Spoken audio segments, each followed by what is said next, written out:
والصلاة والسلام على سيد الأنبياء والمرسلين أبي القاسم محمد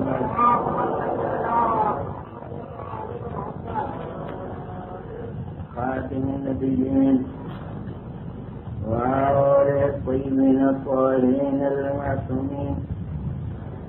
أما بعد فقد قال الله سبحانه في كتابه المبين وهو أصدق الصادقين: ليس البر أن تولوا وجوهكم قبل المشرق والمغرب.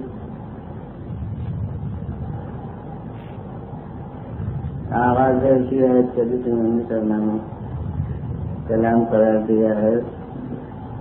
نیکی کا معیار یہ نہیں ہے کہ تم منہ سے مشرق کی طرف کرتے ہو یا مغرب کی طرف کرتے ہو، بلکہ نیکی کا معیار وہ ہے جو اس کے بعد بیان ہوگا.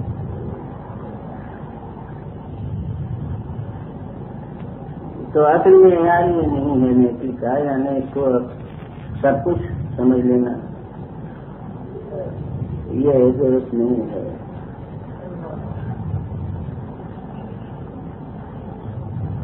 مگر آئینی طور کے اوپر ان مظاہر کی اہمیت بہت بڑی ہے. وہ جس کے لحاظ سے کہا گیا کہ کچھ نہیں ہے وہ آخرت کا معاملہ ہے، یعنی آخرت کی نجات کا تعلق ظاہری باتوں سے صرف نہیں ہے، بلکہ اس کے لیے ان چیزوں کی ضرورت ہے جن کا بیان ان کے بعد ہوگا. اور ان چیزوں میں بھی ظاہری شکل نہیں، بلکہ اصل حقیقت جس کا جاننے والا پروردگار عالم ہے. مگر آئین دنیا کے لحاظ سے کوئی جماعتی نظام کی تشکیل کے لیے یہ ظاہری مظاہر ہی ہیں جن کو معیار قرار دیا جا سکتا ہے. اصلی ایمان دل سے متعلق تھی. قرآن مجید میں قالت الاعراب آمنا قل لم تؤمنوا ولكن قولوا اسلمنا ولما يدخل الايمان في قلوبكم. یہ صحرائے روایت کہتے ہیں کہ ہم ایمان لائے، رہیے کہ یہ نہ کہو کہ تم ایمان لائے ہو، یہ کہو کہ ہم اسلام لائے. ایمان تو ابھی تمہارے دلوں میں داخل ہی نہیں ہوا. اس کے معنی ہے کہ اسلام ظاہر سے وابستہ ہے اور ایمان دل سے متعلق ہے، اور دل کا مشاہدہ دنیا والے کر نہیں سکتے. اس کا مشاہدہ اللہ ہی جو عالم غیب ہے وہ کرتا ہے. اس لیے نجات کو اس نے اپنے ہاتھ میں رکھا ہے، آخرت کے نتائج کو اس نے اپنے ہاتھ میں رکھا ہے. لیکن تمہاری نگاہ محدود ہے، تم تو بس یہ ظاہری باتیں دیکھ سکتے ہو، لہذا تمہارے واسطے معیار وہ قلبی حقیقت قرار نہیں دی جا سکتی. اگر اس حقیقت پر انحصار رکھا جاتا تو ہر مسلمان دوسرے مسلمان کا گلا کاٹتا یہ کہتے کہ یہ سب نمائشی ہے، اس میں حقیقت کچھ نہیں. آپ کہتے بھائی نماز پڑھتا ہے، اگر نماز ہے تو کیا ہے، اس میں حقیقت تو ہے نہیں. روزہ رکھتا ہے، یہ سب نمائشی باتیں.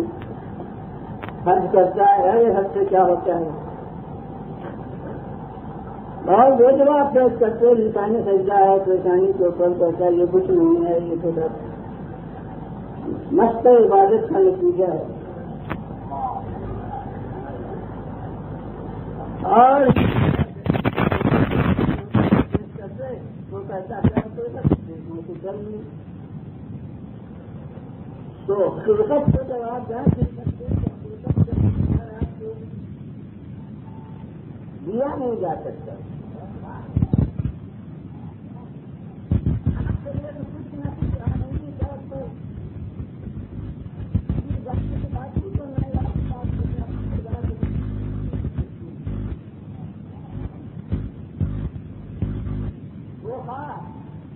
زبان سے متعلق ہو جیسے لا الہ الا اللہ کہنا،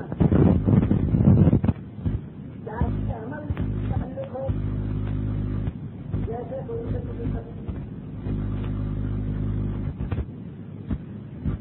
جیسے دوا کرنا جانور کو. اسی لیے پیغمبر خدا صلی اللہ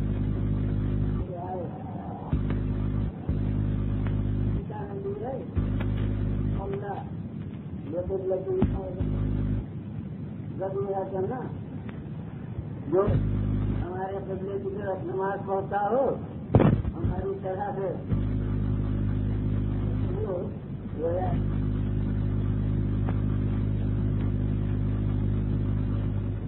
اسی کو معیار ظاہر کو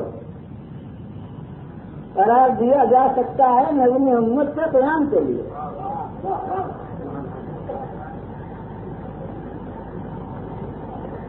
اور اسی لیے پہلا پیغام پیغمبر خدا صلی اللہ علیہ وسلم نے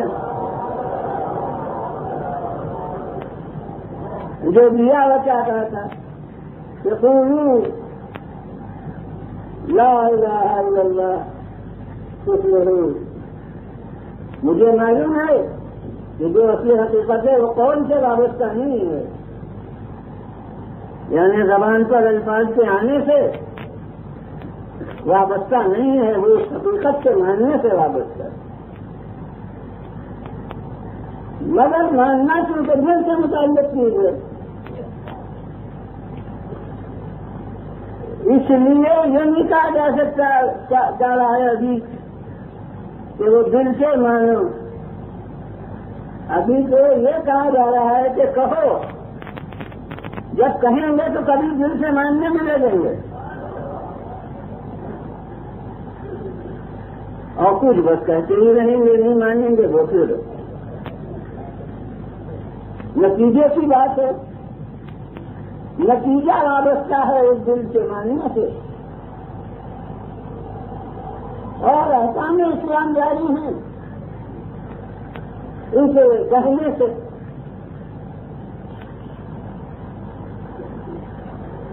اور اس ظاہر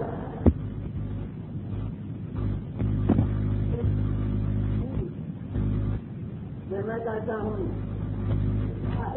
دولت پیغمبر وسلم کتنی اذیتوں کا سامنا کرنا پڑا. اس کو میں پہلے سمیٹ کر مجمل ایک جملے میں یاد رکھیے.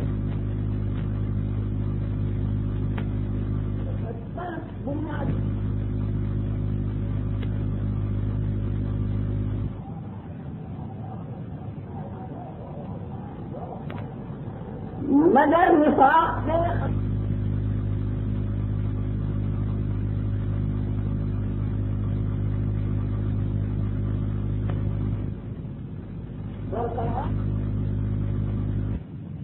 جب میں معلوم نہیں ہوں جن پر فیصلہ کرنے کے لیے تو تمہیں کیا حق ہے کہ تم دلوں سے بحث کرو. تم کو تو بس ظاہر پر احکام مرتب کرنا چاہیے. ہاں اسے کبھی ماشاء اللہ اتنی کثرت سے مجھے ہو چکی ہے بس میرے بہن کی گرمی ہے ان کے کھانے کا دھیان مطلب مجھے روز کچھ کچھ متعلق آگے مسجد آگے ادا میں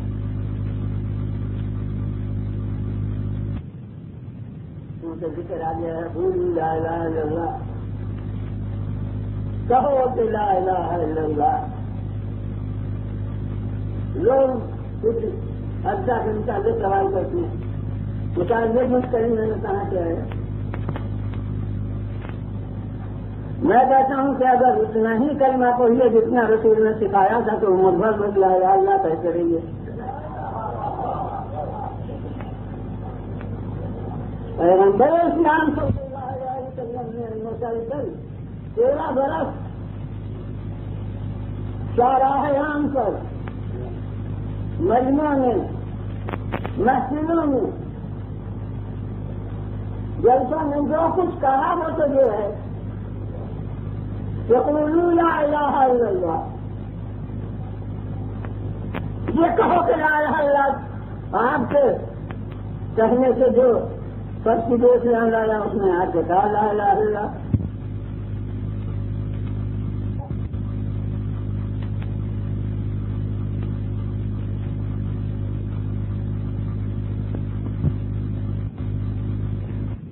تو بس کرنے کا ایک جگ ہے، ہمیشہ یہی کلمہ پڑھتے رہیے لا الہ الا اللہ. لیکن مثل ایک مقولہ ہے جو اب تو فارسی عام صحیح لگ رہی ہے، تو اپنے ضرب المثل کی حیثیت رکھتے تھے فارسی جملے کہ عاقلہ تابع نقط نہ سمجھ. تو اگر تابع نقط بنیے تو عمر بھر بس لا الہ الا اللہ کہتے رہیے، جو جرم بڑھائیے گا انہیں دیکھو گی. لیکن اگر سمجھداری سے کام لیجیے تو انہوں نے کہا لا الہ الا اللہ کہو. آپ نے جب ان کے کہنے سے لا الہ الا اللہ کہا تو ان کو رسول مانا، لہذا ان کے کہنے سے تو لا الہ الا اللہ کہا اور کہنے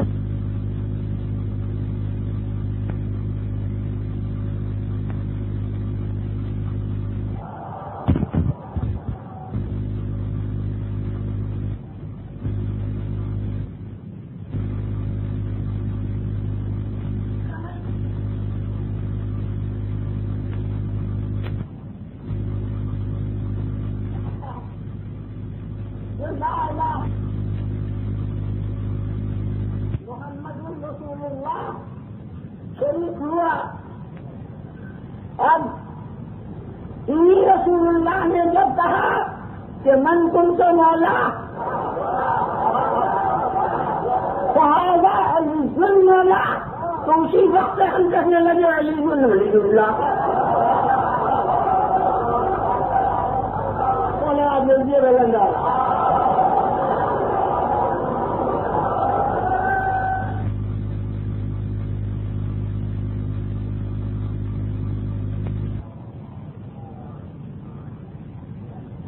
تو جناب اس پیغام تو تھا لا الہ الا اللہ، اور پیغام کو قبول کرنے کا نتیجہ ہوا محمد رسول.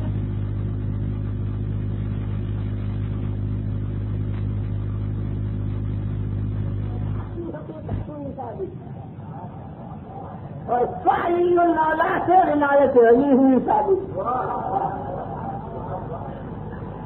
سب یہ اجزاء مکمل ہوئے. اور میں کہتا ہوں کہ لا الہ الا اللہ تو خالق نے نہیں کہا کہ دین مکمل ہو گیا، اور محمد رسول اللہ کو نہیں کہا کہ دین مکمل ہو گیا. اور جب یہ ہوا تو خالق نے کہا الیوم اکملت لکم دینکم.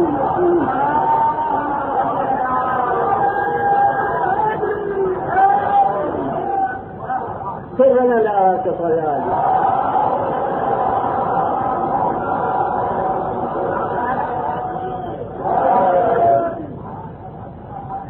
پھر لا تفعل.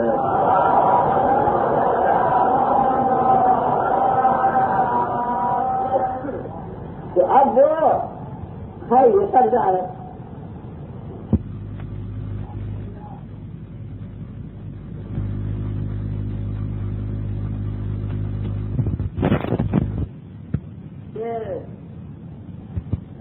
اگر لا الہ الا اللہ کہا اور بات کا بھی مانا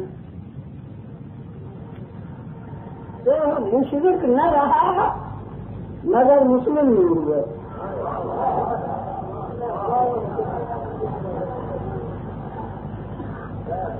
اور آپ کو معلوم ہے مجھے یہاں سے مثال نہیں پیش کر سکتے مگر آپ کے پاس ہمسائے میں ایسی جماعت ہے جسے لا الہ الا اللہ کہنے میں عذر نہیں آریہ سماج بت پرستی کے مخالف ہیں مورتی پوجا کو غلط سمجھتے ہیں.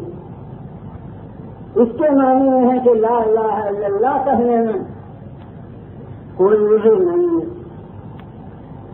تو جہاں تک شرک کی عبادت کا تعلق ہے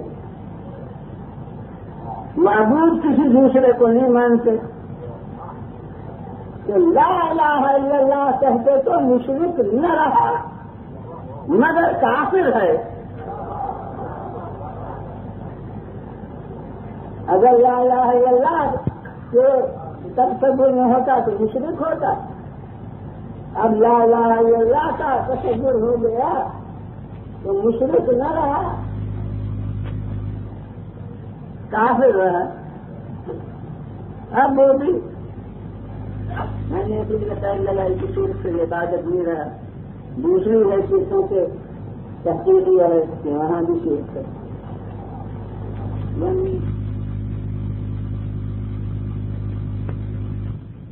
جو تصور ہے اس کی وجہ سے شرک سے اتفاق ہے یعنی قدیم بذات اللہ کے ساتھ دو کو اور مانتے ہیں ایک خدا ایک روح اور ایک مادہ. یہ ہر ایک دوسرے سے بے نیاز ہے. روح بھی مخلوق نہیں ہے مادہ بھی مخلوق نہیں ہے. کئی تینوں کو گویا قدم مانتے ہیں ان کے یہاں دودھ ہے لیکن وہ شرک سے اتفاق ہے. شرک سے عمل جس سے معنوں میں ہوتا ہے کہ پرستی کے معصوم اسی وجہ سے بعض لوگ بحث کرتے ہیں کہ صاحب وہ تو مشرک کیوں کریں تو مشرک میں صحیح مگر کافر تو ہیں کیونکہ محمد رسول اللہ نہیں مانتے.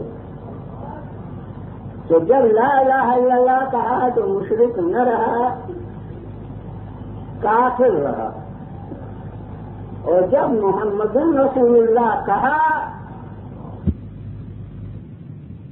تو اب مسلم ہو گیا. لیکن دیکھنا ہے کہ ان کے ہر پیغام پر ایمان لاتا ہے یا نہیں.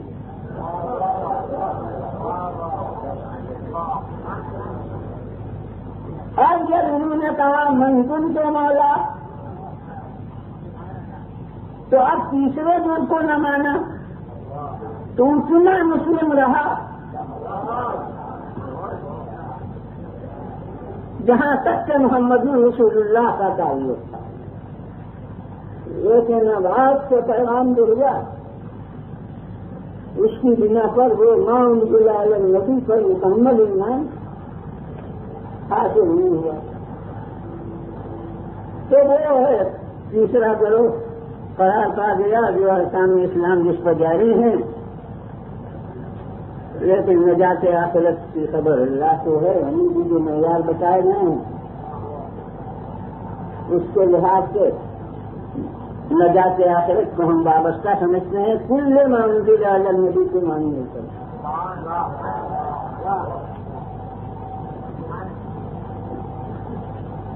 تو یہ اگر حقیقت ظاہر کی اہمیت تو بہت ہے اور یہ جو میں کہہ رہا ہوں کہ تیسرے دل کو مان رہا ہے تو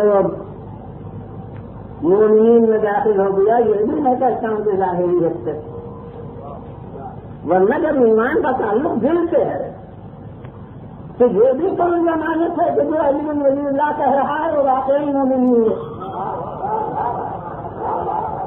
یعنی آپ تو ثبوت کرتے ہیں کہ دنیا میں دوسرے ہی گروہوں میں منافقین ہیں، خود اپنی جماعت میں نہیں ہو سکتے. یہ تو اللہ جانے سے کا زبان سے اقرار ہے، کس کا دل سے اقرار. آپ نے منافق کو بھی گویا فرقہ سمجھ لیا ہے. نہیں، منافق ہر فرقے میں موجود ہو سکتے، ہر گروہ میں موجود ہو سکتے ہیں، اور نجات آخرت کا تعلق اسی ایک گروہ سے ہے. اور یاد رکھیے کہ وہی گروہ ہے چاہے فرقہ وارانہ ناموں کے لحاظ سے اس کا کوئی نام نہ ہو، لیکن رسول نے جو 73 بتائے ہیں ان میں وہ نجات یافتہ وہی ہے جو ہر نام سے آ سکتا ہے کرنے. اور وہ جو 72 جماعتیں ہیں ان کو کہا کہ نہیں ہے تو وہ بھی ہر نام سے 72 جماعتیں ہو سکتی ہیں. تو ناموں سے حقیقت وابستہ نہیں ہے، مگر ناموں سے ظاہر ضرور وابستہ ہے، ظاہری آئین زیادہ وابستہ ہے. اور میں نے کہا کہ اس ظاہر کو اہمیت دینے سے پیغمبر خدا صلی اللہ علیہ وسلم کتنی اذیتیں برداشت کرنا پڑی. جو 13 برس یعنی مکہ معظمہ کی زندگی میں تو ہر وقت کا ساتھ تقریباً مشرکین کا تھا. اس لیے ان سے اذیتیں جب گھر سے باہر نکلتے تھے تو جسم مبارک پر پتھر مارے جاتے تھے. ان اذیتوں سے تو جزیرے کے طور پر صرف اپنا گھر محفوظ تھا کہ میں گھر کے اندر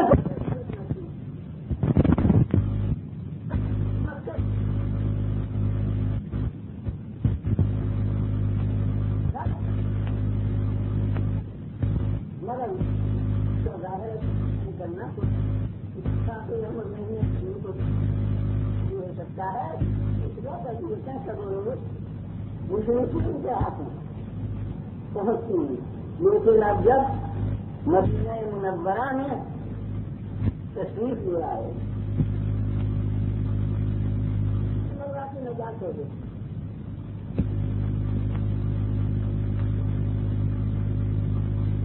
جب ان کا مقابلہ ہوگا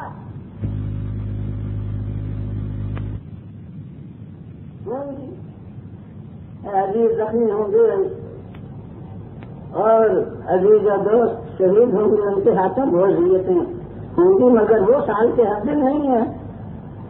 وہ جب کوئی مارکہ جنگ ہوگا تب ہوگی. لیکن اب ہر وقت جو ضرورتیں ہیں وہ اسی آئین میں ظاہر کے احترام کی بدولت ہے. اب جن کو پیش جو مجمع ہے وہ مشرکین کا نہیں ہے، بحمد اللہ مسلمین کا ہے. اور مسلمین بھی بڑے معزز طبقے کے مسلمان، کیونکہ اس وقت کا ہے مسلمان، وہ عام مسلمان تو ہے نہیں، وہ تو بڑے ان کے بیٹا کسی رسمی طور پر مسلمان تھا.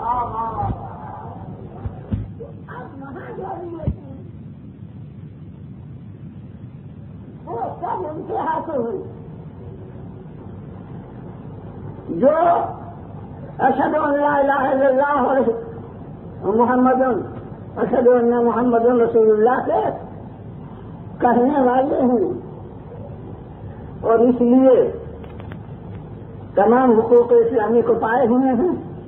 اب اذیتیں ان کے ہاتھ میں، کوئی کہے بھلا ان کے ہاتھ میں اور اذیتیں. میں کہتا ہوں قرآن کو کیا کیجیے گا، حضور طرح طرح کی اذیتیں. وہ معلم اخلاق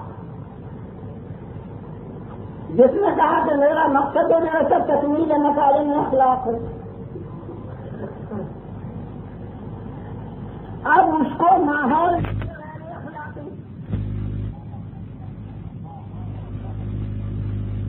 کہ ماحول ہی عزیت میں ہے کہ اس کے نتیجے میں جو کچھ باتیں ہوں اور کوئی روایت نہیں پیش کروں گا کہ آپ میری پروپرٹی کیجیے سب قرآن کی آیت میں کیا کیا سابق ہے رسول کو ہم ایسے ناقص نفوس کو خود ہی میں آئے اخلاق میں کوئی نہیں ہے لیکن پھر بھی کتنی اذیت ہو اگر یہ سابق ہے ہم تو کہ بنا مکان کے اندر ہے اور مہذب اس طبقے کے مہذب مسلمان دیوار کے پیچھے سے آ کے نام لینے سے پکار رہے ہیں جی اب ادھر سے جہاں آئے ہیں ادھر دروازہ نہیں ہے دیوار ہی ہے تو دروازے پر آنا تو عرصے تک بہت وشواس گزار بات ہوئی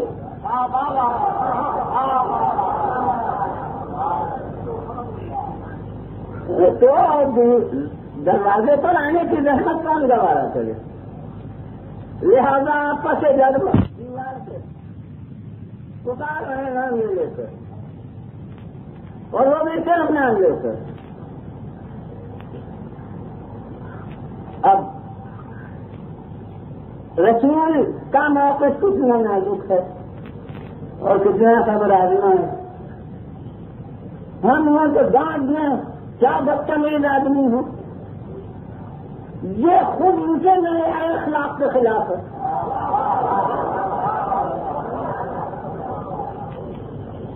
انہیں یہی اسی حال پر چھوڑ دیں کہ ان کے ملزمی اخلاق ہونے کے خلاف ہے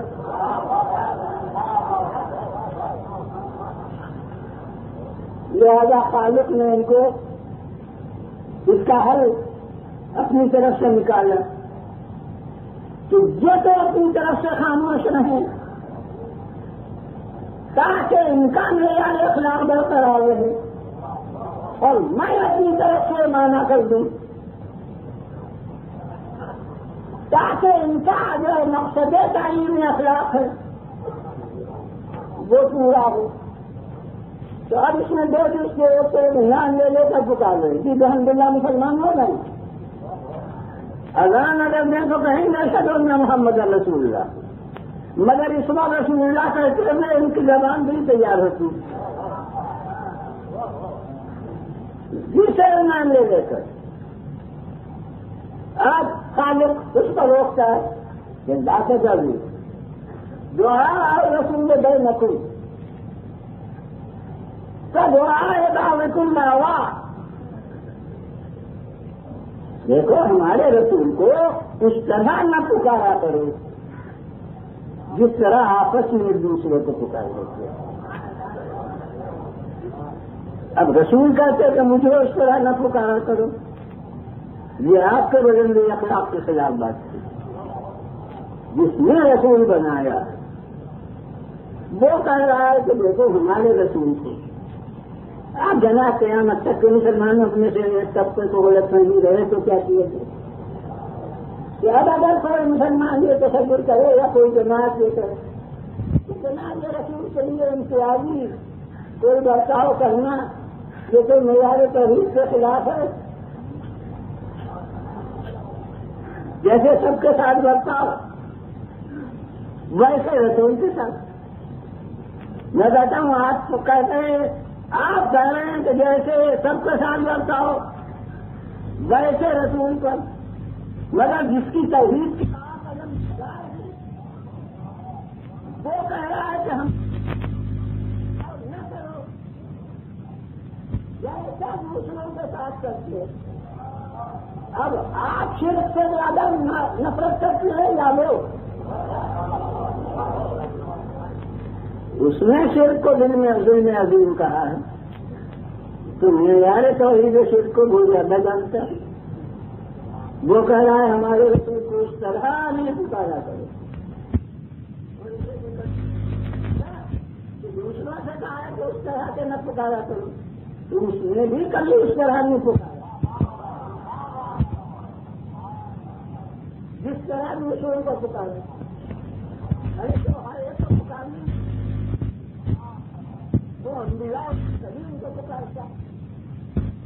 اگر یاد رکھے تو حافظ قرآن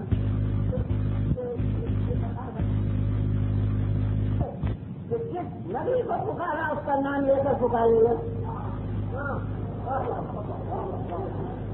بلا استثناء. جس نبی کو پکارا یا آدم اس کو ملتا ہو جو شکر کرنا یا نوح کو جو قدرت اللہ میں ملنا برکات نہ لے یا ابراہیم کا صدق کرے یا موسیٰ انی انا ربک یا داؤد انا جعلناک خلیفۃ فی الارض. جس نبی کو پکارا اور جب بلا استثناء کر دیا ایک کے خلاف مثال ہو تو دوسرے کا کام ہے پیش کرنا. میں کہاں تک آتے ہیں جس نبی کو پکارا بلا استثناء نام لے کر پکارا اور ہمارے رسول کو بلا استثناء کبھی نام لے کر نہیں پکارا.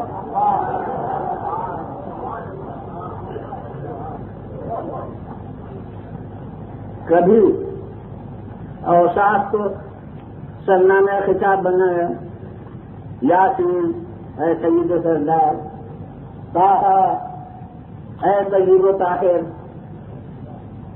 کبھی بتقاضائے محبوبی جس وقت جو ادا ہوئی اس کو مرکز خطاب بنا لیا یا ایھا المزمل اے چادر اوڑھے ہوئے یا ایھا المدثر ہے کملے میں لپٹے ہوئے. معلوم ہوتا ہے ذات اتنی محبوب ہے کہ محب کی نگاہ اس کے لباس پر بھی ہو رہی ہے. اور اب پھر ایک ہفتے کے لیے مسلمانوں کے لیے بہت بڑا ہے. ایک مرکز توجہ نقطہ میں پیش کر رہا ہوں. میں کہتا ہوں کہ لباس کا تعلق روح کے ساتھ نہیں جسم کے ساتھ ہوتا ہے اور وہ بھی عارضی ہوتا ہے. تھوڑے دن میں ایک لباس پہنتا ہے اس کے ڈال دیتا ہے اور خصوصاً اوپر کا لباس جیسے آباد جیسے چادر یہ تو بالکل وقتی ہوتا ہے. تو جو ذات اتنی محبوب ہو کہ اس کے جسم سے بالکل وقتی تعلق کی بنا پر خالق کے لیے وہ لباس مرکز نظر بن جائے تو قبر مطہر کا جسم دیتا ویسے مرکز رحمت کے باغی نہ بنے گی.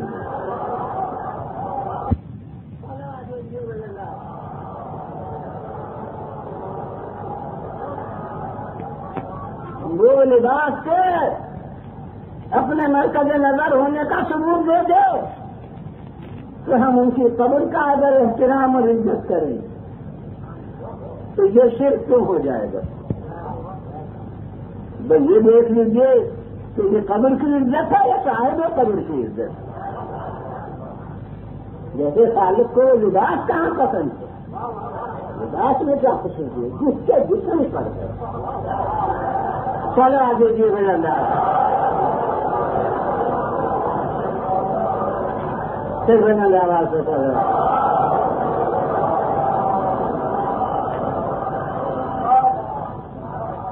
کاوشان اپنے دالت ہو جیسے ہمارے دوسروں کو پکارتے اس طرح ہمارے رسول کو نہ پکارتے. اور اس کے بعد وہ حرکت جو ان کی تھی اب میں یہی الفاظ کہہ سکتا ہوں اور کیا کہوں بہت ہلکے الفاظ کہوں کہ وہ جو حرکت تھی دیوار کے پیچھے تھے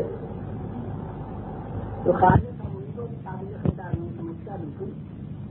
اس رسول سے فرماتا جیسے تسلی دیتے ہوئے مگر کان ہو تو وہ بھی سنے. ان الذین ینادونک من وراء الحجرات پورا سورہ اسی نام سے سورہ حجرات جو اسی آیت کی بنا پر ہے. ان الذین ینادونک من وراء الحجرات اکثرهم لا یعقلون.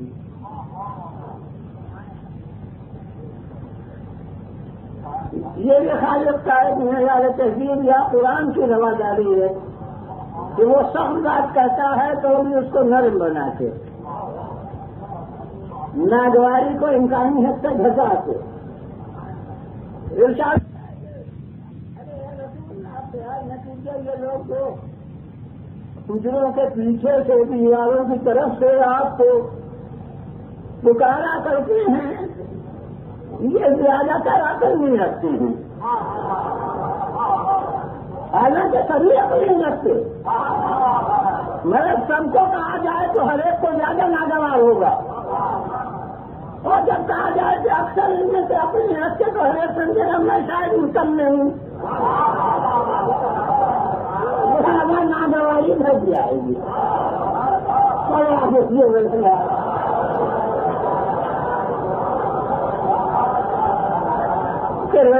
تو فرق آ گیا۔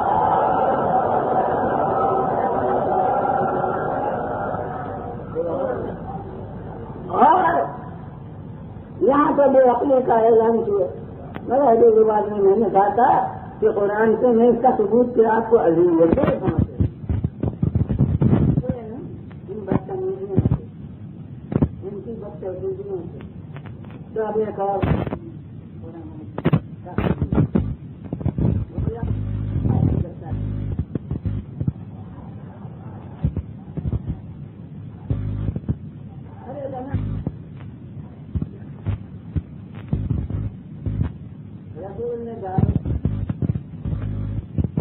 کھانے کا مدعو کیا۔ اب جناب شوق اس کھانے کا اتنا ہے کہ مثلاً 1 گھنٹے بعد کا وقت دیا گیا ہے، اب 1 گھنٹے پہلے سے آ گئے،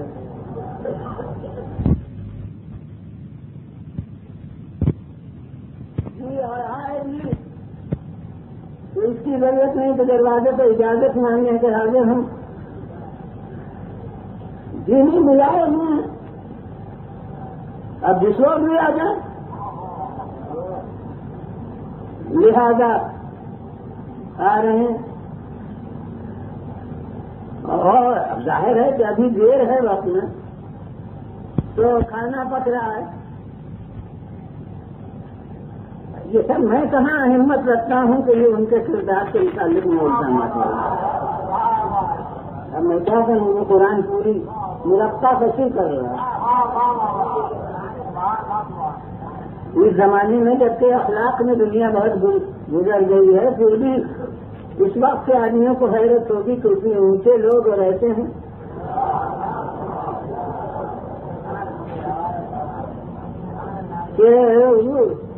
اب ظاہر ہے کہ کھانا پک رہا ہے تو اب باتیں ہو رہی ہیں، پھر نظر چلی گئی ادھر جہاں پک رہا ہے کھانا،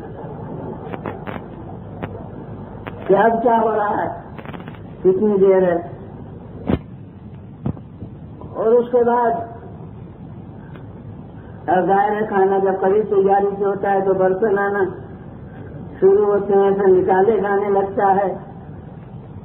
اب یہاں دسترخوان جہاں بچھے گا اس پر نظر نہیں ہے، جدھر برتن ہے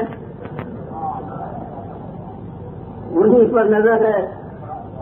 اب پہلے تو یہ معلوم ہو جائے کہ کیا کیا ہے، اور پھر یہ کیا چیز ابھی نکلی ہے اور کیا چیز ابھی باقی ہے، اس کا بجٹ ہو رہا ہے تو مسلسل، اور وہ اخلاق جو مستقل عمل ہے اس کی نگاہ سارے ادا کے دیکھ رہی ہے،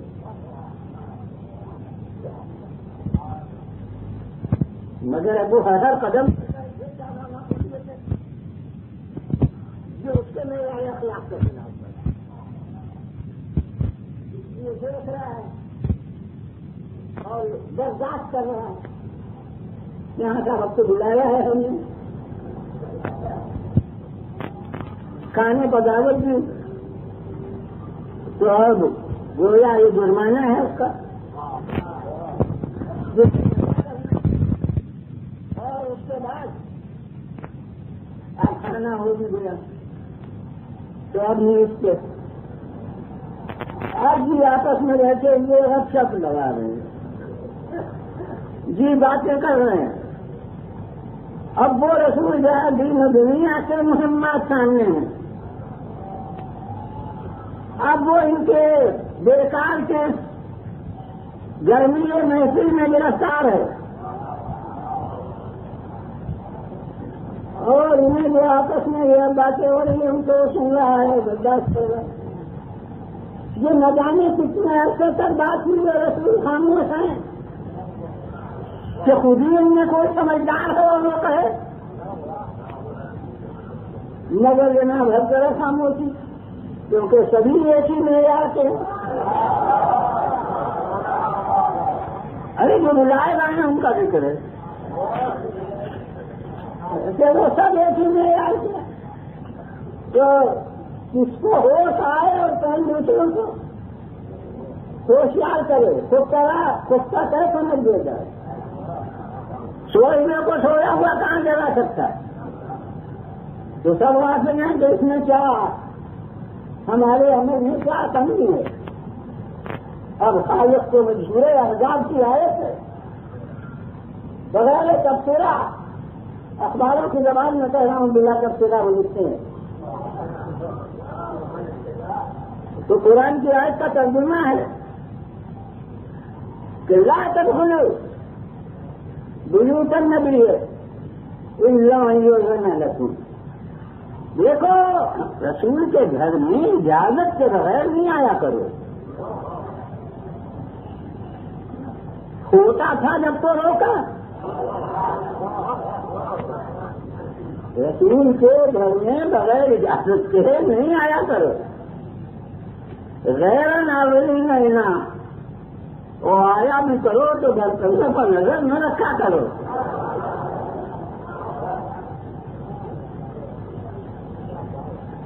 بلا تم ادا ہوئی تم سب کھلی.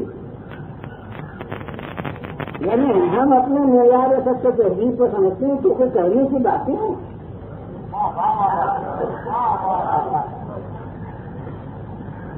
مگر ہے ضرورت کہنے کی جو کہا جا رہا ہے اذا دعیتم تم سب کھلو. جب بلائے جاؤ تو داخل ہوا کرو. وَإِذَا طَعِمْتُمْ فَانْتَشِرُوا. اور جب کھانا کھا لیا کرو تو پھر ادھر ادھر ہو جایا کرو. منتشر ہو جایا کرو. یہ اس وقت ذوق اجتماع کیوں منتشر ولا مستانسین میں حدیث اور دلچسپ باتوں میں لگ کے پھر نہیں بیٹھے نہ رہا کرو. اب جو میرا شاہد ہے وہ یہ ان ذالکم کان یؤذی النبی. یہ تمہارا عمل ہمارے رسول کے لیے باعث اذیت رہا ہے. کانا اس وقت کا ذکر نہیں ماضی میں بھی برابر. ان ذالکم کان یؤذی النبی. یہ تمہارا عمل ہمارے رسول کے لیے باعث اذیت رہا کیا ہے. تو یہ تقریبی کو ملنے کے انہیں تم سے کہتے ہوئے شرم آتی ہے. اب تم سے کیا کہوں تو برتن میں دے دو. تم سے کیا کہیں گے کھا چکے بسم اللہ اب یہاں سے چلے جاؤ. ولیکن کہنا لیکن یہ ہمارے رسول تم سے کہتے ہوئے حجاب نہیں آتا ہے. ولیکن اللہ لا یستحی من الحق. لیکن اللہ کو حق باتیں کرنے میں کوئی حیا دامندی نہیں ہے.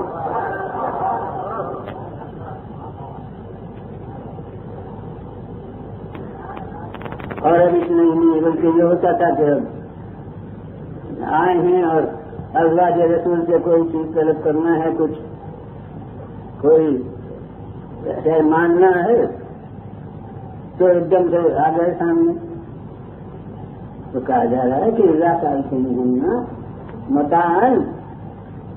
اب یہ آج کل کے ترقی یافتہ زمانے کے تقاضوں کے خلاف ہے.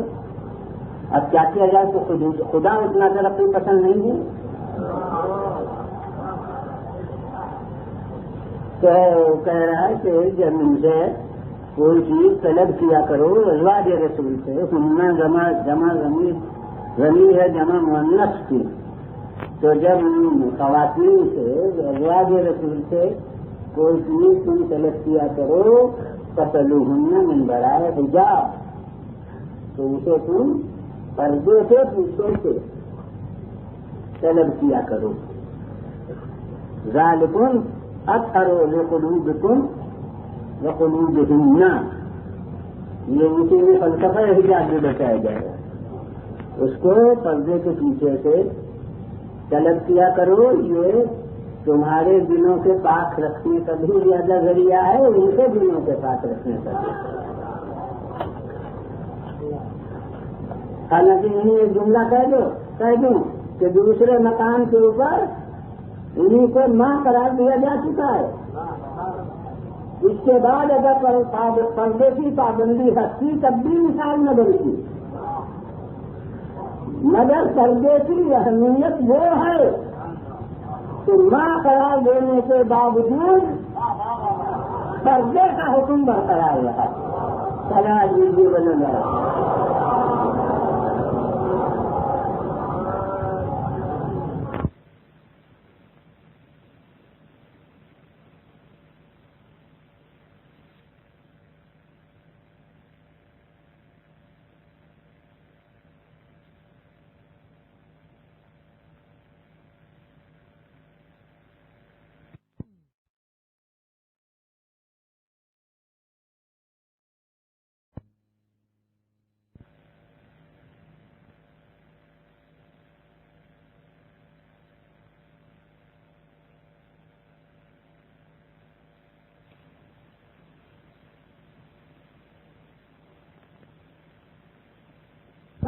کی. اب اس کے لیے اس قرآنی شاہد سے بڑھ کر اور کون شاہد ہو سکتا ہے؟ یہ مستقل ان کے معیار اخلاق کے لحاظ سے لیے. اور اس کے بعد ان کی سخت کلامیاں وہ بھی آتی. اس کے بعد نمونے بڑے خاص موقعوں پر سہائے سکتا کا دینے بھی کل الفاظ میں چین جبی کے ساتھ شکنجہ پریشانی کے ساتھ رسول سے آ کے پوچھنا کیا آپ اللہ کے رسول نہیں ہیں؟ کیا ہم مومن نہیں ہیں؟ پھر جو ذلت کو لوگ یاد کریں. یہ سب پیغمبر خدا صلی اللہ علیہ وسلم کو ہم سے کوئی اس طرح بات کرو اور کوئی ہم سے دعویٰ عقیدت مندی رکھنے والا تو ہمیں کتنی اذیت ہوگی. اب خود اپنے کو پیمانہ بنا کر دیکھنے کے رسول کو اذیت ہوتی تھی ان باتوں سے یا اذیت نہ ہوتی. پھر کردار سے کیا کیا نہیں ہے. اب وہی عالم والا کی مخلوق اس کے بارے میں میں اس طرح کی کوئی بات کہوں تو قابل یقین نہیں، مگر ہم قرآن کہہ رہا اسی معذر جماعت کے ایک صاحب وہ اپنی کسی ہمسائے کی زرا چوری فرماتے ہیں.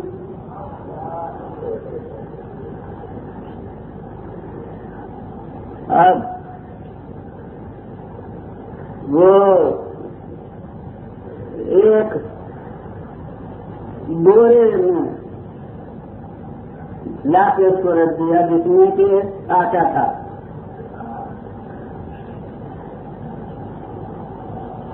اور بعد میں خیال ہوا کہ گرفت نہ ہو جائے تو اب اس کو لے جا کر اس آٹے کی بوری کو جس میں وہ دے رکھی ایک یہودی کے گھر میں رکھ دیا. یہ باتیں عام طور سے لوگوں کو نہیں معلوم ہے اس لیے تعجب ہو رہا ہوگا کہ جناب وہ یہودی کے گھر میں اس کو لکھ دیا. اب زیادہ دور کی کے حوالے سے شاہ ولی اللہ دہلوی صاحب نے فارسی ترجمہ قرآن کیا ہے. ان کے صاحبزادے شاہ رفیع الدین نے سب سے پہلا اردو کا ضمن کیا ہے ان کے دوسرے صاحبزادے شاہ عبد القادر نے سب سے پہلے تفسیری نوٹ لکھے ہیں جس کا نام موجب القرآن ہے، اور یہ تاریخی نام ہے، یعنی اسی سن میں وہ کتاب وہ ترجمہ وہ تفسیر اردو کی جو ہے لکھی گئی ہے۔ اب اس طرح سے وہ شاعر ہوئے ہے، مجھے ہندوستان کا حال معلوم ہے، یہاں بھی اسی طرح سے کہ قرآن اس کے بین سطور میں شاہ ولی اللہ صاحب کا فارسی ترجمہ، اس کے نیچے سطر میں شاہ رفیع الدین صاحب کا اردو ترجمہ، اور اس کے حاشیے کے اوپر شاہ عبد القادر صاحب کے موجب قرآن کے نوٹ شائع ہوئی ہے، ہندوستان میں بھی یہاں بھی ہوئی، وہ بھی ضرور۔ تو اس لیے جس کا دل چاہے دیکھ لے پورا واقعہ اس میں بھی ان کے نوٹ میں بھی دیکھ لے کہ وہ لے جا کر رکھ دی وہ یہودی کی ہے۔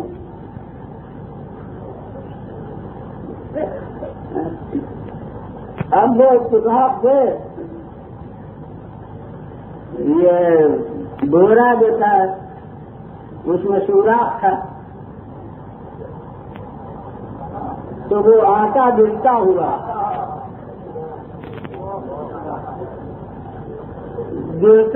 گیا، اور کیونکہ یہودی کے گھر میں اسے رکھا تھا تو وہاں پر جا کے وہ ختم ہوا۔ اب اس صحابی نے یہاں یہ لفظ کہہ دوں گا تاکہ تب تک کی جلالت پر کوئی اثر نہیں پڑتا، ورنہ اس وقت کا جو مسلمان ہے وہ اس میں کرتے تو اس صحابی نے جس کے یہاں بچارے کے جس کی ذرا چوری گئی تھی، رسول کی عدالت میں مقدمہ دائر کی ہے۔ اب اس وقت میں یہ دور کسی تو CID تھی، مگر یہ کہ آپ نے اس کے لیے تحقیق کے لیے لوگوں کو بھیجا، تو جو لوگ گئے تحقیق حال کے لیے ان کو وہ آٹے کا خط پہلے ان صاحب کے گھر تک نظر آیا، اور پھر وہاں سے وہ چلا تو اس یہودی کے گھر تک وہ پہنچا۔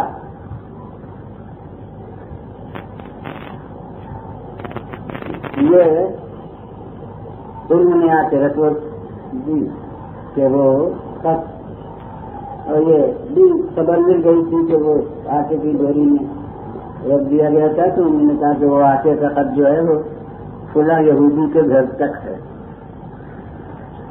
اب یہ ابھی تک تو ایک صاحب تھے جو صاحب عمل تھے،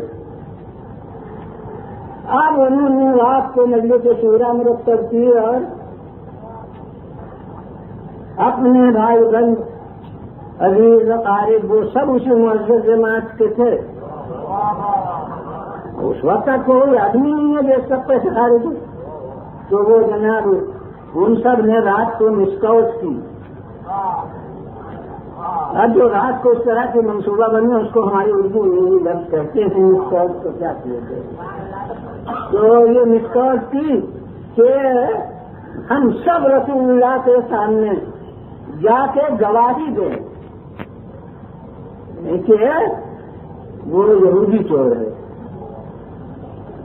تو یقیناً ہم لوگوں کی گواہیوں پر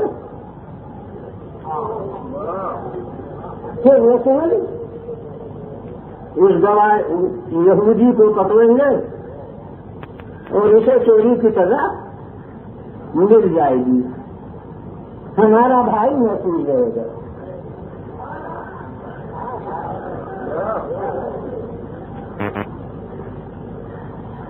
چنانچہ ہوا یہی، صبح کو مقدمہ پیش ہوا تو وہ ایک گواہی اور دو گواہی اور تین گواہیاں، اور سب ایک جماعت کی جس کے لیے آج تک نظر نہیں آئے تو سب عادل ہیں۔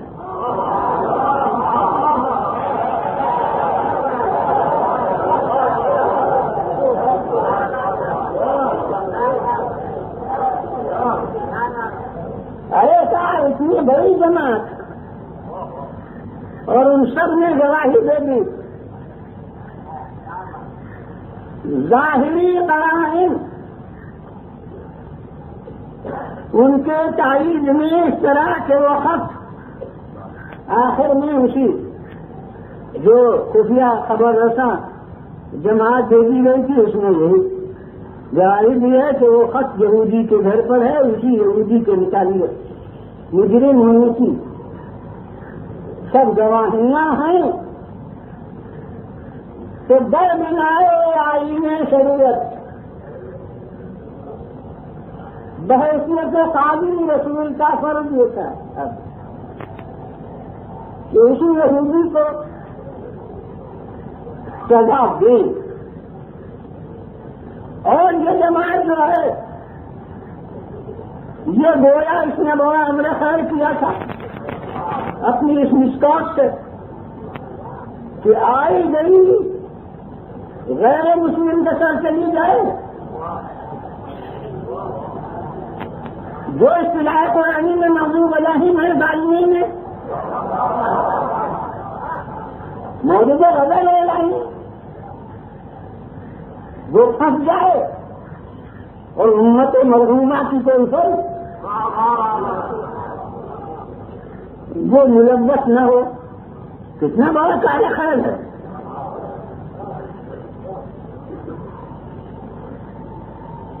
لیکن خالق کی نگاہ میں یہ مقصد کہ غیر مسلم بے گناہ نہ پھنسے, یعنی دامن اخلاق پیغمبر پر بے انصافی کا دھبا غیر جماعت کے نزدیک لانے پائے, یہ مقصد اتنا اہم تھا کہ اس یہودی کی صفائی کے لیے فیصلہ بھیجا گیا. اور خالق نے اپنے انتظام خاص سے اطلاع دی کہ یہ جتنے مسلمان ہیں سب جھوٹے ہیں.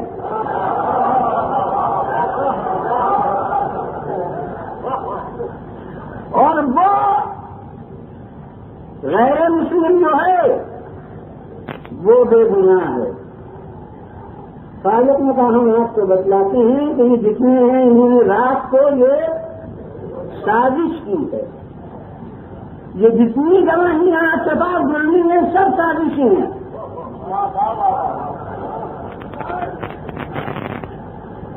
یہ جناب ایک دو آیتیں نہیں ہیں, 5ویں پارے میں سورہ نساء کا پورا رکوع ہے, تقریباً 2 صفحے میں. اسی سلسلے سے متعلقہ آیات ہیں جس میں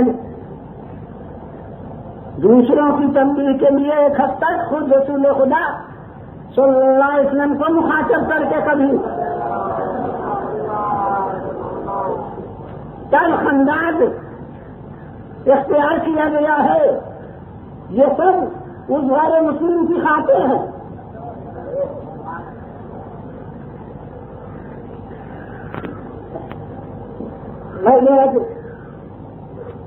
ان آیات کا مرتب کیا ہے اور وہ ابھی اس کی شادی بھی ہے. قرآن کے بین الاقوامی تعلیمات یہ بین الاقوامی بھی تب تک لفظ ہو گئی خیرت کہتی ہے. وہ حقیقت اس کی ہوئی ہے کہ ایک غیر مسلم کی خاطر یہ قرآن کا پورا رکوع نازل ہوا ہے. ابتدا یہاں سے ہوتی ہے جس کا جو چاہے قرآن میں اٹھا کر اور اس آیتوں کو پڑھو, ان کا ترجمہ پڑھو, پھر توفیق خود کو تفسیر دی.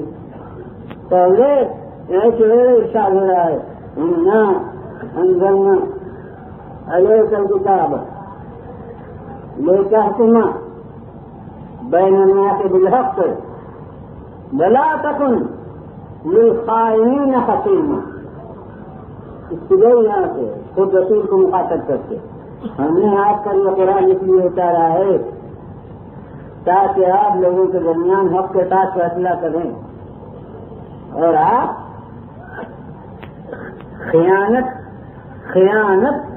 خیانت کرنے والے۔ اب میں کیا کروں، اس کا بہت نرم ترجمہ کروں جو بے ایمانوں ہوگا۔ لا تکن للخائنین خصیما، یہ آپ بے ایمانوں کے طرفدار نہ بنیے۔ واستغفر اللہ ان اللہ کان غفورا رحیما، اور یہ جو آئین ظاہر چلا وہ حقیقت میں آئین کی پابندی تھی کہ یہ آئین ظاہر کے لیے جو آپ ذرا جھکاؤ آپ کا اسی جماعت کی طرف محسوس ہو رہا ہے تو نہیں، اب ہم کہتے ہیں کہ اللہ سے اس کے لیے ایک مغفرت طلب کیجیے، اور اللہ بخشنے والا ہے کیونکہ اسی کے آئین کے احترام پر آپ عمل کر رہے تھے۔ ولا تجادل عن الذین یختانون انفسهم، دیکھیں ان کی طرف سے کوئی بحث نہ کیجیے جو اپنے اوپر ظلم کیے ہوئے ہیں۔ ان اللہ لا یحب من کان خوانا نثیما، اللہ نہیں ہو سکتا اس کو جو خیانت کرنے والا اور گنہگار ہو۔ یستخفون الناس ولا یخفون اللہ وهو معهم اذ یبیتون ما لا یرضى من القول وکان اللہ بما یعملون محیطا۔ یہ لوگ آدمیوں سے چھپ رہیں گے، اللہ سے کہاں چھپیں گے؟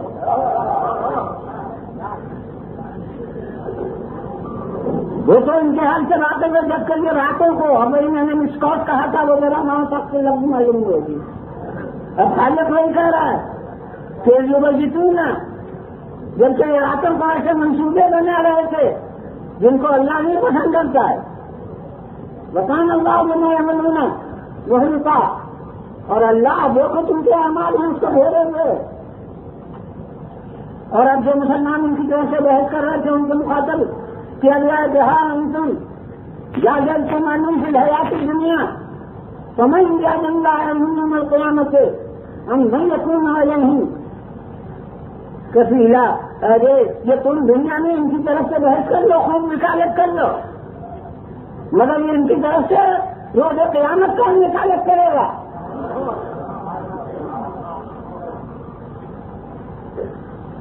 اور کون ان کی طرف سے اس کے یہاں ان کو گناہ سے کہ تعداد سے چھوڑا لے گا؟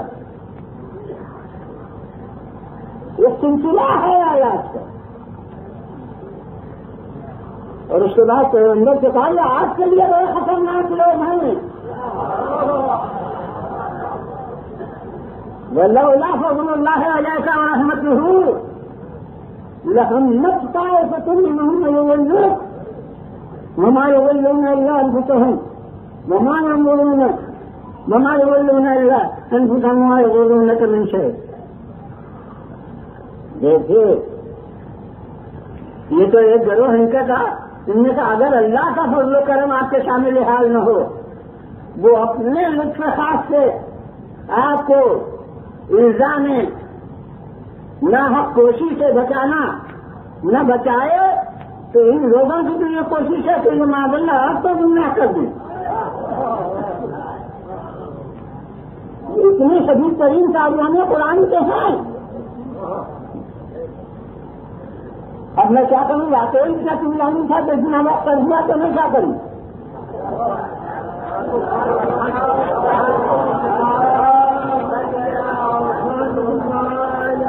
اور اب بھی سب آئے تو نہیں کو ہی جس کا دل چاہے وہ پورا رکو جا کے پہلے اس کا ترجمہ کریے۔ پتہ دے دیا میں نے کہ 5واں پارہ ہے اور سورہ نساء ہے، اس میں جس کا دل چاہے اس واقعے کو پورا قرآن میں دیکھ لے، قرآن کے ترجمے میں پڑھ لے۔ تو جناب والا یہ قرآن مجید کو بس ایک جملہ کر کے آگے بڑھوں گا کہ اگر خالق کو ہم سے یہ منظور ہوتا تو ان کے افعال پر کبھی نقصان نہ کرنا، زبان بند رکھنا، تو وہ قرآن کی ایسی ابدی کتاب میں قیامت تک کے لیے ان کے کردار کے لیے نمونے پیش کرتا۔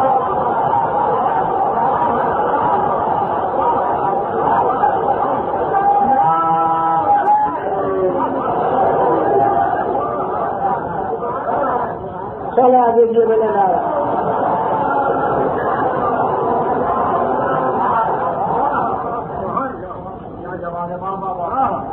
پھر میں نے لاوا سے پڑھ رہا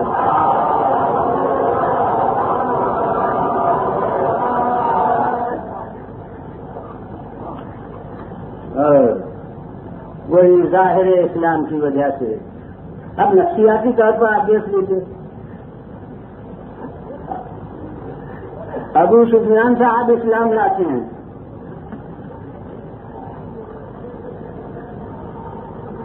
تو رسول اللہ کے اسی وقت جنگ احد نہیں سامنے آ گئی. جو ہی ابو سفیان کی سیرت دیکھی، وہیں حمزہ کا رابطہ ہوا لاتا، پیغمبر خدا صلی اللہ علیہ وسلم کی نگاہوں کے سامنے نہیں آ گئے، مگر وہی آئین کا احترام. آپ مسلمان ہو رہا ہے تو کیا کیجیے. اور ابو سفیان تو خیر وہ ان کی شریک حیات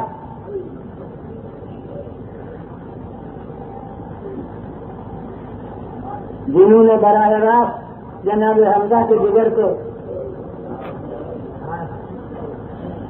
تمام اعضاء قطع کرا ہے، جگر کو منہ میں رکھا اور ہاتھ پر بھونا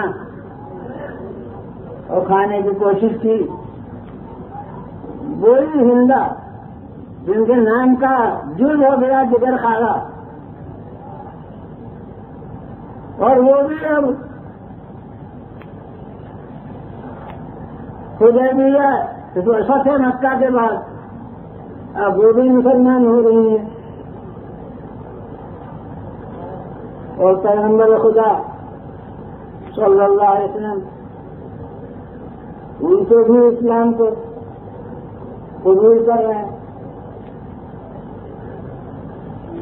اور اب آپ کے سامنے تو پورا مستقبل ہے.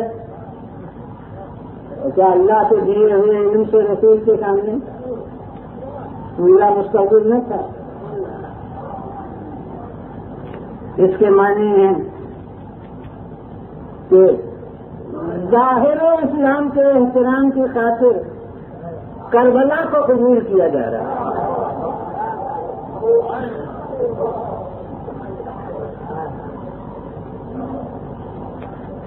اور سیاسی طور پر ہر سمجھ سکتا کہ کیا ایک دم سے فتح مکہ ہوئی تو سب کے دل بدل گئے، سب کے دماغ بدل گئے، طاقت سے، قوت سے یا اپنی بے بسی سے انسان کا سیل جھک سکتا ہے، دل تھوڑی بدل سکتا ہے. چنانچہ پھر جب حضرت علی بن ابی طالب علیہ السلام کے مقابلے میں اسی جماعت نے معرکہ ہرائی تھی، تو علی کا یہ تاریخی جملہ ہے نہج البلاغہ کے صفحات کا کہ ما اسلموا ولكن استسلموا فلما وجدوا آوانا علی الکفر والغرور. ارے یہ اسلام کبھی بھی نہیں لائے تھے، انہوں نے تو اسلام کے سامنے ہتھیار ڈالے تھے.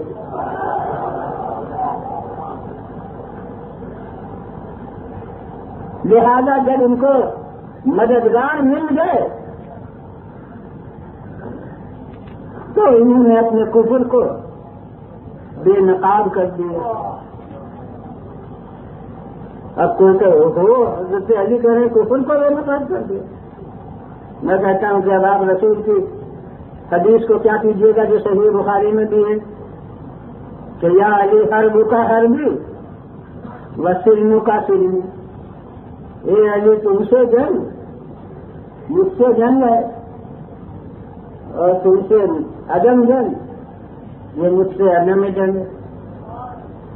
اسے رضویہ کالونی کی پہلی مجلس میں عرض کر چکا ہوں کہ رسول یہ فرما رہے ہیں اب مسلمانوں کا رسول سے جنگ کرنے والوں کے بارے میں کیا خیال ہے.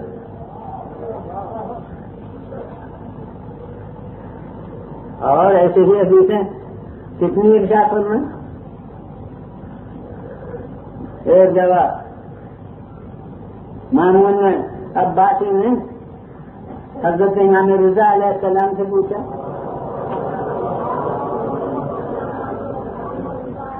کہ ایک حدیث آپ کے جو دیوار کی سمجھ نہیں ہے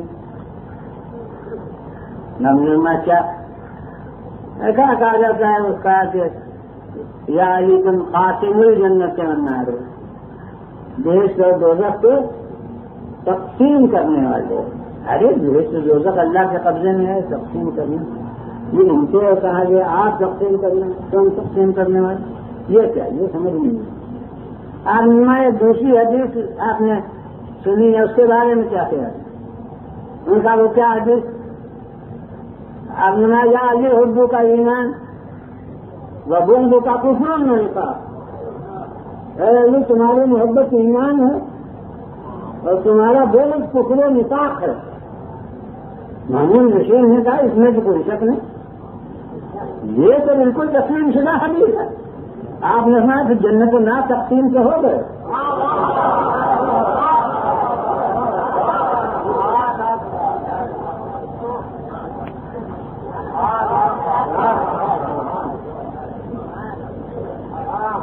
تو اب جسے کہا گیا کہ تم سے جنگ اس سے جنگ ہے, اس کے مقابلے میں جب جنگ کے لیے کوئی آ گیا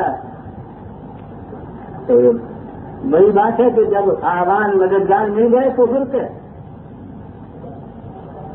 تو کفر کو نمایاں کر دیا. اور اب وہی سلسلہ ہے, وہی جماعت ہے. اب انہیں کے ہاتھوں حسن مشتبہ,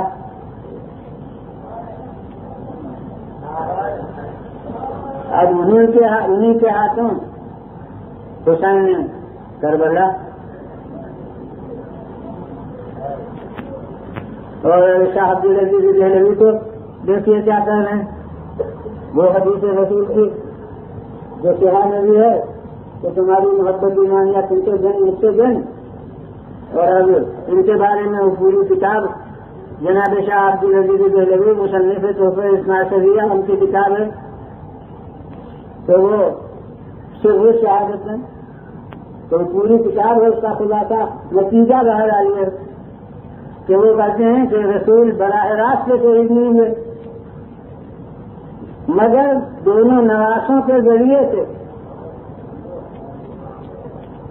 پیش خدا شہادت ان کے اوقاف میں داخل ہو گئی. یعنی یہ دونوں نواسے بمنزلہ ان کے تھے.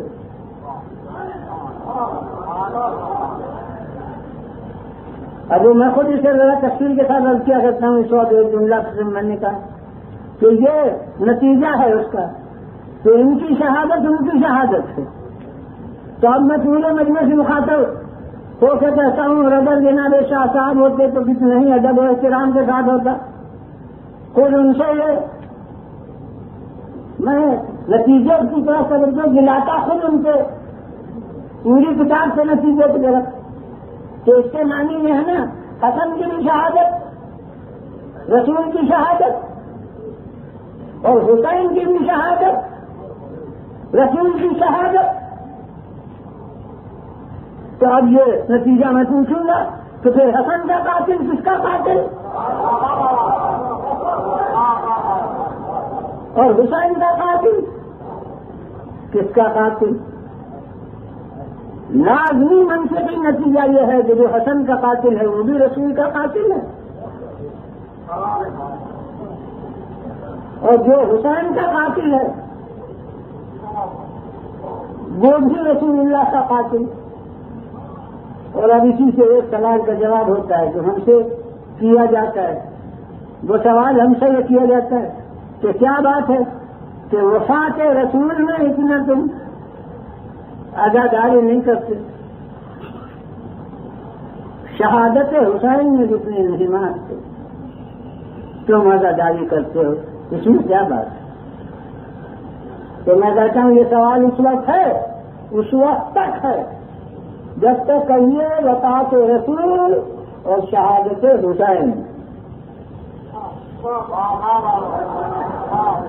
اور میں کہتا ہوں کہ شاہ عبدالعزیز دہلوی کے ارشاد کے مطابق سال میں 2 تاریخیں ہیں, ایک وفات رسول اور ایک شہادت رسول. وہ وفات بھی انہیں کی ہے, یہ شہادت بھی انہیں کی ہے.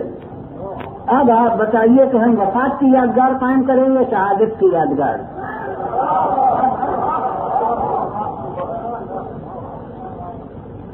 اور پھر ہم سے کیا پوچھنا ہے کہ وفات رسول پر کیوں اتنا غم نہیں کرتے اور شہادت حسین پر کیوں اتنا غم کرتے ہو؟ حضور اسے آسمان سے پوچھیے کہ وفات رسول پر کیوں خون کی بارش نہیں ہوئی اور حسین کی شہادت پر کیوں خون کی بارش ہوئی؟ اور بس ابھی تو وہ تاریخیں آئی نہیں جن میں سے ہر تاریخ میں خاص حالات سنا کرتی ہیں. ابھی تو ابتدائی تاریخوں میں ایام ایسا تھی جس میں کوئی حال مخصوص نہیں ہے تو آدمی کسی کو بھی عرض کرتا ہوں کہ میں کہتا ہوں کہ وفات رسول میں سیدہ عالم جو رہی تھی. وفات رسول میں حسنین گریا کر رہے تھے. حضرت علی بن طالب گریا تھے. ہاں صحابہ بھی گریا کر رہے تھے. سب کو سیاستدان نہیں تھے. بہت سے صحابہ گریا کر رہے تھے جن جن کو گریا کی فرصت تھی.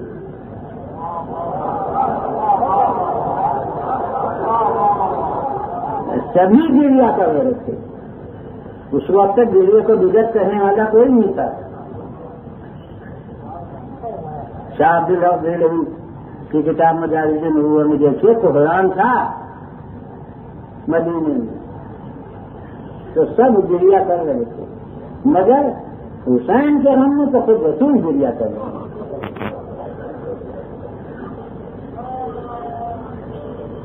اور وہ تو کب سے گریا کر رہے ہیں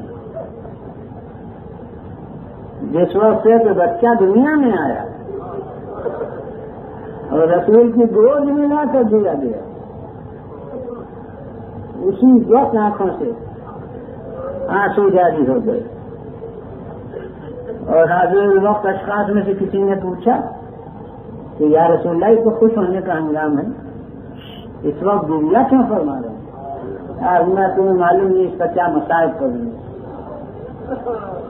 کچھ چل کے مسائل روشنی کیا اور میں اس منزل پر بھی محنت کرتا ہوں کہ یہ ہم سے بعد میں پوچھا جائے کہ زندہ کو کیوں روکتے ہو. اس وقت تو رسول سے پوچھ لیا جائے کہ آخر زندہ کو کیوں رو رہے ہیں. اس وقت جو زندگی ہے وہ عالمی معنی کی ہے اور اس وقت حسین تو سانس لیتی تھی زندگی کے ساتھ. ہستی بولتی زندگی کے ساتھ رسول کی گود میں تھے اور پھر بھی رسول گریا فرما رہے ہیں. اب تو سمجھ میں آیا کہ گریا مرنے کا نہیں ہوتا مصائب کا ہوتا ہے. اگر رسول کو اس زندگی میں رونے کا حق تھا تو ہمیں اس زندگی میں رونے کا حق ہے. تو اس وقت سے رونا شروع کیا اور وہ گریا جاری رہا وقتاً فوقتاً. طرح طرح کے اس کے واقعات ہیں اب ان سب کو نہیں کروں گا لیکن آخر میں مجھے اس وقت تک کا حال معلوم ہوا کہ جب حسین روانہ ہو رہے ہیں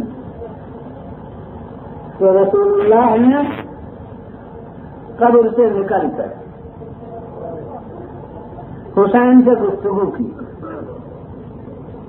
اس کے بعد میں تو محسوس یہ کرتا ہوں کہ پھر رسول اللہ حسین کے ساتھ ساتھ روانہ ہوئے. اب درمیان میں تو مجھے اسے پتہ نہیں چلا. ظاہر ہے کون دیکھتا رسول اللہ کہ کس طرح ساتھ ساتھ ہیں مگر بس ارباب رضا اب 10 محرم ہے اور عصر کا ہنگام ہے.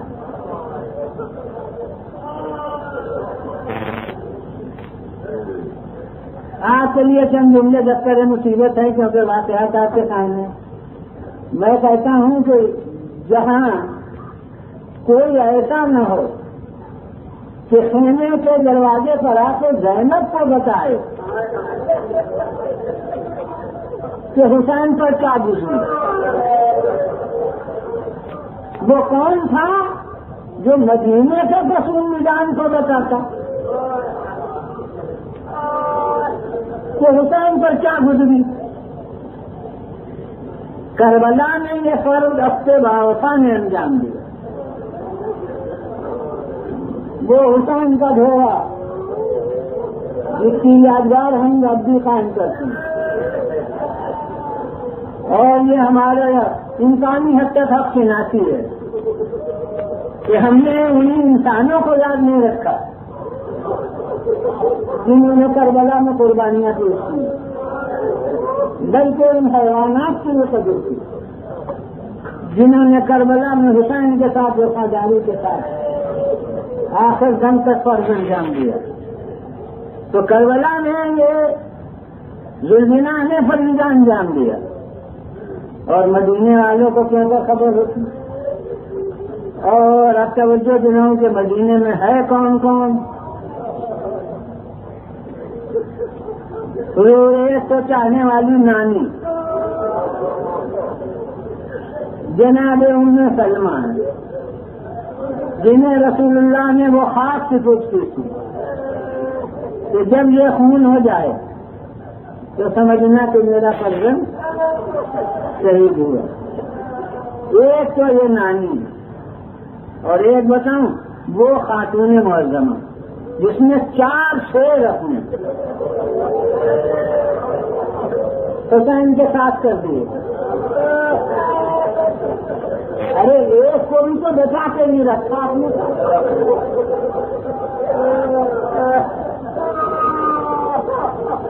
وہ کون؟ جناب ام المؤمنین والدہ حضرت ابوالفضل العباس. اور بعض روایتیں بتاتی ہیں کہ ایک بیمار بیٹی اسے بھی مدینے میں چھوڑ گئے تھے.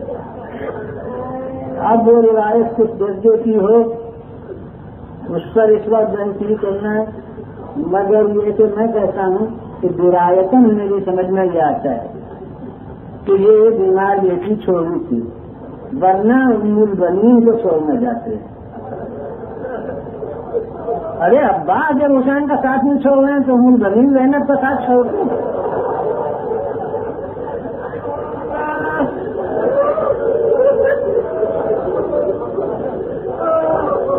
تو میں کہتا ہوں کہ مولائی کا کوئی کام تھا جو ان کے سپرد فرمایا تھا. بڑی جناب ام سلمہ اس کی ذمہ دار تھی، بڑی جناب ام البنین اس کی ذمہ دار تھی. وہ بیٹی کی ذمہ داری ہی ہو سکتا ہے. تو یہ ولایتی کرنا ہے کہ یہ ولایت صحیح ہے، درست ہے. اب جناب حسین نے سفر کیا. جن کے مسافر سفر میں جاتے ہیں ان میں سے ہر ایک کی نفسیاتی ایک واردات ہوتی ہے کہ مسافر پر کوئی مصیبت آئے تو جیسے گھر والوں کا دم اجڑنے لگتا ہے. یہ دل کو دل سے راہ ہوتی ہے، اس کا جیسے فطری تقاضا ہے. بعد میں جب حالات معلوم ہوتے ہیں کہتے ہیں تو ہمیں تھی پریشانی، ہم سمجھتے تھے تو کچھ نہ کچھ ہے. یہ ہوتا ہے جیسے نفسیاتی ہوتے تھے. تو اب کون بتائے گھر والوں کو کہ مدینے کے مسافر اب کہاں ہیں، اب ان پر کیا گزر رہی ہے. ایک ایسی خبر سن لی کہ مکے میں، پھر سن لیا کہ مکے سے روانہ ہو گئے. لیکن اب کون راوی بتائے؟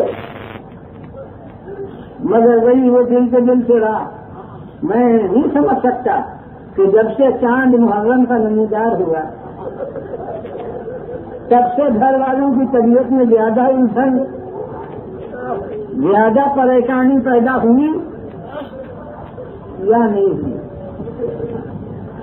مگر جناب ہم نے سلمہ کے پاس ایک چیز ذریعے تسلی ہے، جب پریشانی ہوتی ہے تو جا کے خاص کو دیکھتی ہے، خاص اصلی حالت پر نظر آتی ہے تو بڑے اعتماد کے ساتھ جا کے جناب فاطمہ صغریٰ کو تسلی دیتی ہے۔ ارے پریشان کیوں ہو تمہارے جب روزگار کی چیز خاص میں ہوتا ہے،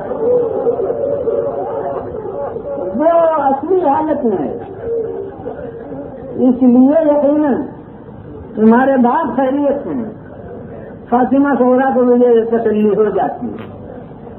لیکن اب وہ جو میں نے ذہنی حیثیت سے قرینہ کہا تھا، اب کچھ شاہدوں کا مجھے بربنائے واقعہ سمجھ میں آ رہا ہے کہ یکم محرم سے کچھ ضرور پریشانی بڑھ گئی تھی، اس لیے کہ اس کے پہلے صورتحال ایسی ہے کہ کبھی کبھی آتے خاص کو دیکھتی ہے، لیکن اب یکم محرم کے بعد روز آتے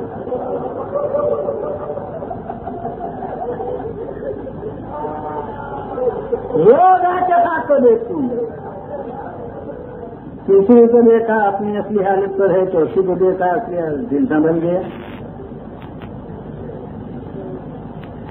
اب وہی بات کہ راوی سب کچھ صحیح بتاتے ہیں، کون ان تمام روزمرہ کے واردات قلبی کا ترجمان ہو سکتا ہے مجھے نہیں معلوم۔ ساتھی سے اب پانی کو دیکھ کے آنکھوں میں آنسو آئے، ابھی میرا دل تو یہی کہتا ہے کہ اب آج جب فاطمہ صغریٰ کے سامنے پانی آیا، جب ام البنین کے سامنے آیا تو جیسے آنکھوں میں آنسو آ گئے، جیسے ٹھنڈی سانس کلیجے سے نکلی۔ سمجھ میں نہیں آ رہا ہے کہ پانی میں کیا بات ہو گئی ہے، یہ بعد میں پتا چلے گا کہ کیا بات ہوئی، مگر ضرور کچھ نہ کچھ ایسا اثر پیدا ہوا ہے۔ مگر ابھی تک وہ آپ کو لیتی تھی تو تسلی یہ ہو جاتی تھی تو حسین خیریت سے ہیں، لیکن جب 10ویں محرم آئی تو آج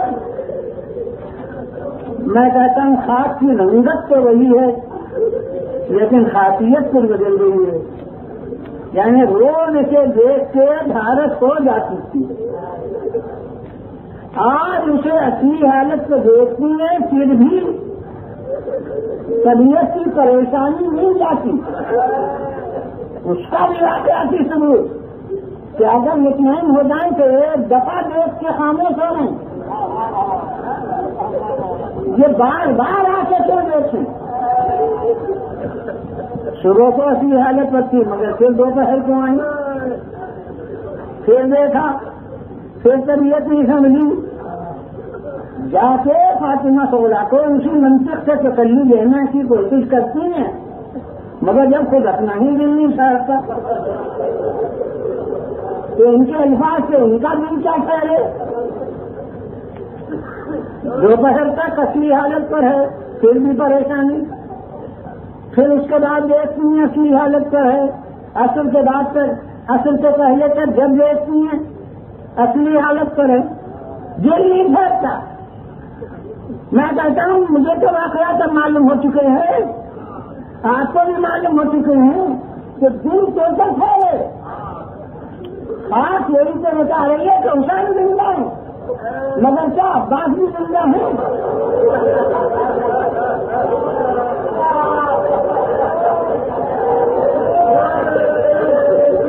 کیا قاسم بھی زندہ ہے؟ کیا علی اکبر بھی زندہ ہے؟ ارے میں کہتا ہوں کہ صغریٰ کا وہ مہینہ مسافر کیا وہ بھی زندہ ہے؟ صادق رسول کی اصطلاح ہے حسین ہے، اس لیے خاص اصلی حالت ہے۔